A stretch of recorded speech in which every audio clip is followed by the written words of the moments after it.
want to talk about rejection. We have all been rejected in some form or fashion. It could have been a job, and it could have been from a romantic interest. Now the question is that what do you want to do? Do you want to go ahead and be bitter about that rejection, or do you want to be better? Because if you're going to stay bitter, and you're going to go ahead and analyze everything to the nth degree of would have, could have, and should have, as Tony Robbins would say, that you're shooting all over yourself. And all you're doing is you're just putting yourself in that quicksand of not going forward. There's nothing wrong with being able to spend 24 hours. I learned this from a lady that I interviewed on a podcast. She said that whenever something bad that happened in her life that she feels really sad or depressed, she gives herself 24 hours to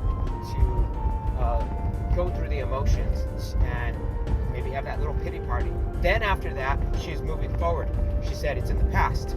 As one of my best friend's father told me, he said there's a reason why your rear view mirror is so small and your windshield's big, because you always want to be looking forward. Because if you're driving with the view of the rear view mirror, you're going to miss out on so many different opportunities. You're going to miss out on what you can really see. So if you're focused on the past, you're missing out on what's in front of you in the future. So think about that, my friends. Propel yourself forward. If that person rejected you, then it's look at it as adding that as your fuel to succeed in life and start enhancing yourself. Make them regret that they made that wrong decision. And even if it's a job, make them regret that they fired you, so that you can be better, that you can use that to excel.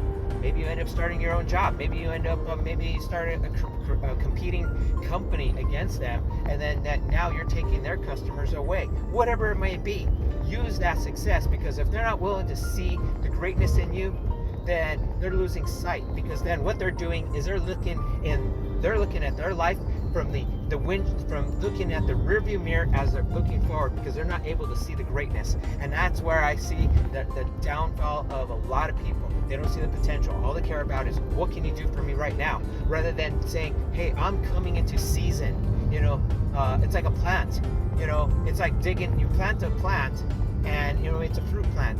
You're not going to be, it's like first year, you might not have fruit. Second year, you might not have fruit. You might not have fruit for a few years. But then all of a sudden, that thing is very fruitful. And it's giving you very abundance of fruit, and it's very tasteful.